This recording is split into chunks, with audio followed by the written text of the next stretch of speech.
Hi, in this video I'm going to be talking about the 10 job mistakes that I would highly advise you against. Hi, my name is Shatakshi and I am running this YouTube channel to contribute to a lot of people as I recently turned 30 to make sure whatever mistakes, whatever learnings I took away during my time while running my career, while running my personal finances, and I learned few productivity hacks during the journey. So with that, let's directly jump into what are the 10 mistakes that I would highly advise you against as you are on your journey ahead. Sorry. There's this thing about mistakes. What may be a mistake for you may be the right strategy for me, and what may be a mistake for me may be a right strategy for you. At the same time, there are certain, I would say, universal mistakes that I would highly advise you against that could be qualified as a mistake as such. And why am I sharing them with all of you? Because if I wouldn't have done those mistakes, then I'm very sure then I would have not burnt few bridges. I would have actually had an exponential career curve. I did have probably towards my late 20s, but in my early 20s I definitely did this mistake. And truth be told, there is one mistake that I did in my late 20s as well.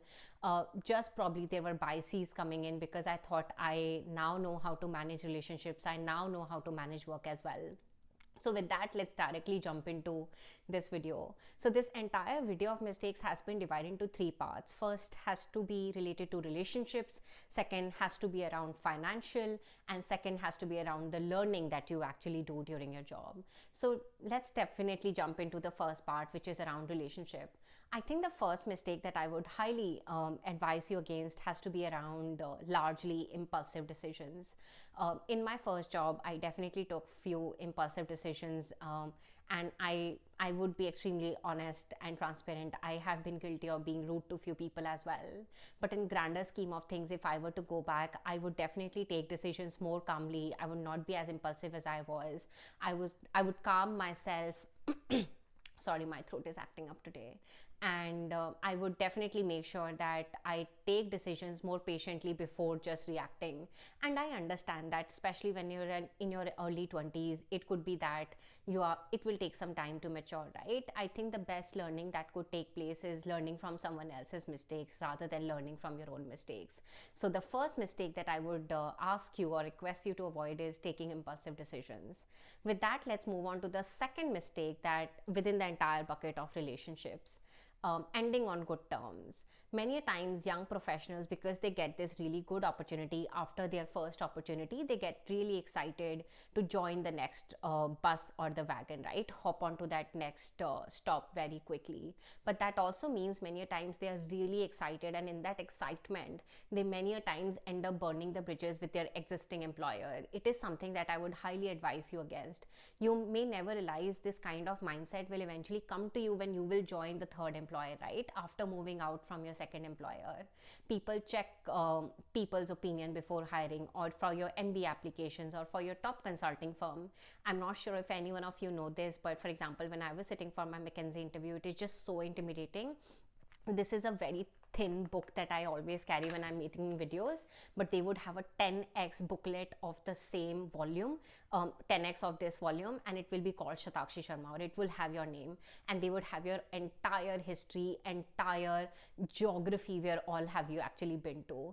And McKinsey, for example, isn't very forgiving if, for example, you have burnt out and out those kind of bridges. I have never done that in the past, but I've definitely seen few people being bitten by those mistakes. So that's the second mistake that I would highly advise you against.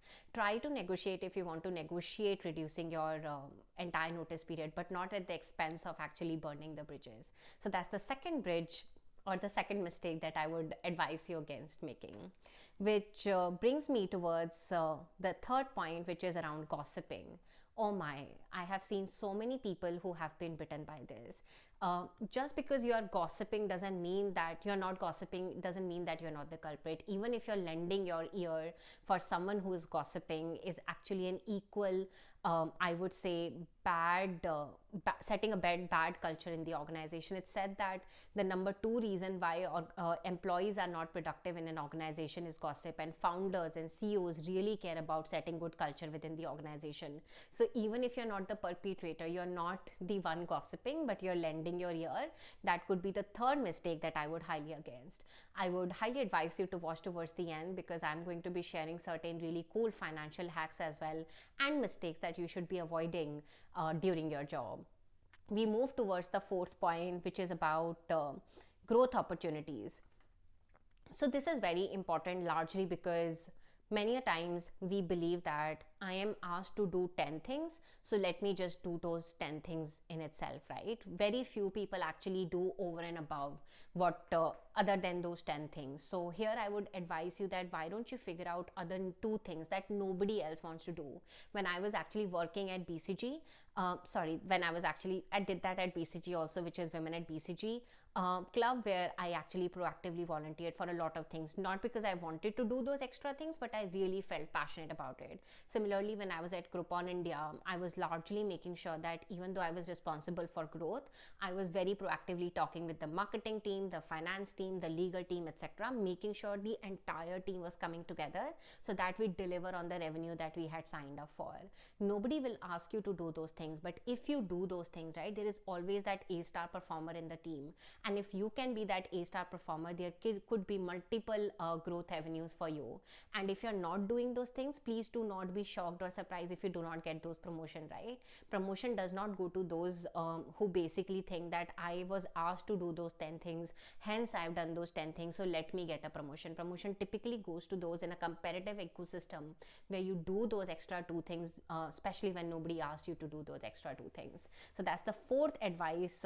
Doing just what you were asked to is the advice or the mistake that I would advise you against. Which brings me to my fifth point: outcome matters, not effort, which kind of is linked to the fourth point, right? Especially young professionals, they're just so obsessed with the effort that, hey boss, you asked me to do those 2 things, I'm done with those 2 things, but hey, what about the outcome? Let's say, for example, you are out and out responsible for the cost reduction of an entire project and you're on that project for 10 days. Sorry, not 10 days, let's say 10 months. And then you realize that you have done all the 10 things that you were supposed to do to reduce the cost or optimize the cost, but eventually in the end, you have not calculated that whether the cost has been reduced or whether the cost has been optimized or not. So in that case, I think it does not leave a good impression on your boss, because it seems like you are someone who doesn't actually appreciate or value bigger picture thinking. You did what the effort was, you did probably max, you looked at the output, but you did not look at the outcome, and that is always what is most important. And I've seen many young professionals doing this mistake of making the effort, monitoring and calculating the effort, but not monitoring what the end outcome or the end output is. And I have been guilty of that when I started my journey. I was really good at making slides, doing the research, but let's be honest, right? Was the client happy, or was the client implementing the recommendation I was making? I started my career in a boutique consulting firm, and then after 5 years I joined BCG. So I would highly advise you against making this mistake. Please always be mindful of the kind of larger picture or the outcome you could make. So that's another mistake that I would advise you against. Another thing would be learning before the job, and that I think is the best advice and the most lethal mistake that you could do. For example, recently I joined to work with Tony Blair, who's the former UK Prime Minister, and in between, when I left BCG and I was joining to advise on public policy for Middle East markets to Tony Blair, I had this gap. And as someone who has always primarily worked for Indian market, the Middle East entirely, the public policy, the economic relations, the political turmoil, the extremism, were all just really new topics.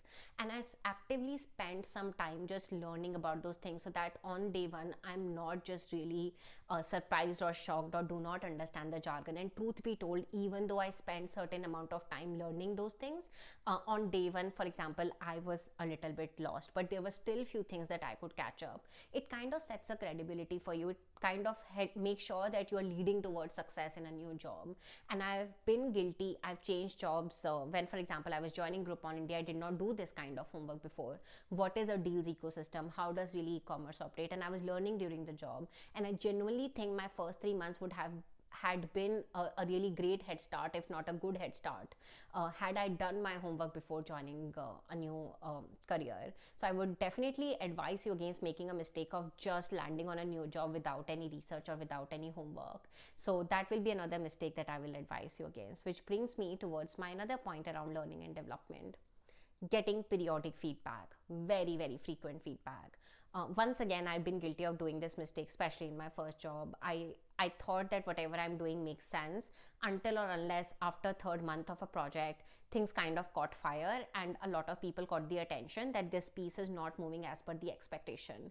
And that I would think I was 21 back then. And now that I'm 30, I've always made sure wheresoever I work, I take periodic feedback from my bosses, from my peers. Especially, for example, I come from a culture of BCG where your boss's feedback is not just important, your peer feedback is also important. Especially in your year one, right? Take monthly feedback, take weekly feedback. If it is your first job, take weekly feedback. If you've just been promoted, take weekly feedback, right? Do not just assume that the other party is happy or the other party is upset with your work. Just proactively reach out to your manager and make sure that you do not do these mistakes of not taking feedback. It can definitely set you up for failure. And there could be those hard chats, and my friends have had those hard chats where probably they were just asked to leave and they would be surprised because in their mind they thought everything is just going out well. So making sure the expectations are matched, right? I would highly advise you to take feedback and definitely advise you against the mistake of just being in your own bubble and assuming that everything is going well. So that's another mistake that I would advise you against. Which brings me towards almost my, I would say, eighth pointer. I hope I'm on the right countdown, which is speaking up. Typically, young professionals, or even if professionals who join a new job in their late 30s, they think that just because I'm new to an organization, I cannot speak up. If you have done your homework well, if you're researched well, please speak up.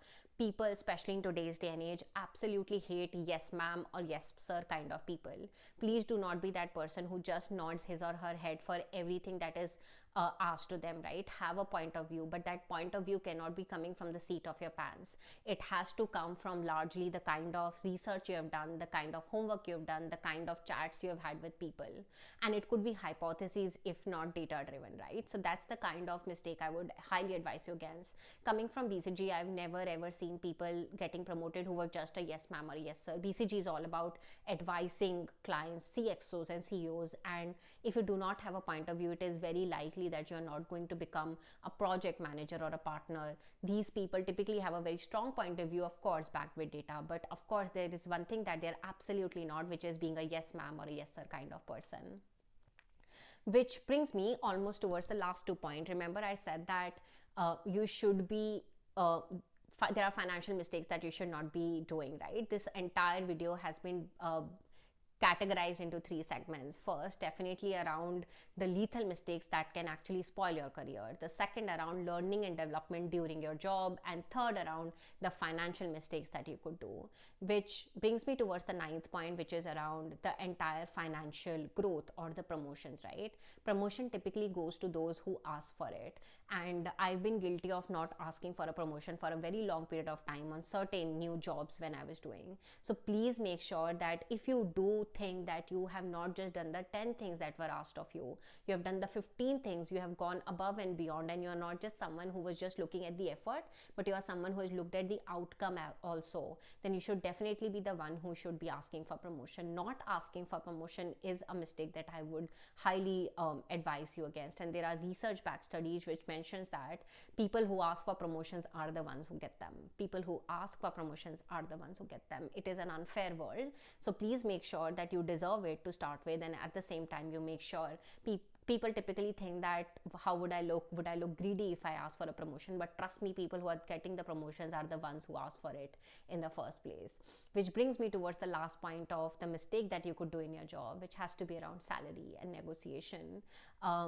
I don't think I negotiated my salary well enough when I was starting my career, especially starting salary when I got not from campus placement. I graduated from St. Stephen's College in 2013 in ISB. Typically in the campus placement ecosystem, there is not much scope to negotiate your salary. There could be, but I haven't seen many success cases there. But if you believe that you have it in you, you have the skill set, you have the capability, you come with a good network, you are resourceful, and you have won accolades, then I would highly advise you to actually request for a higher salary. Salary negotiation, many a times people think is like a negotiation. It is always done in a request format, and you give legitimate reason to someone to make sure that they should give you a salary. Which brings me towards almost the end of this video. What are the 10 mistakes that you should be avoiding while you are in your job? I hope you like this video. If you like it, please click on the bell icon so that you're notified, because I intend to put plenty and plethora of videos on career advancement, personal finance, and productivity. Please take care and stay safe. Bye. Subscribe right now so that you get notified every time, every day, whenever I'm putting up my videos on career advancement, personal finance, and lots of productivity hacks.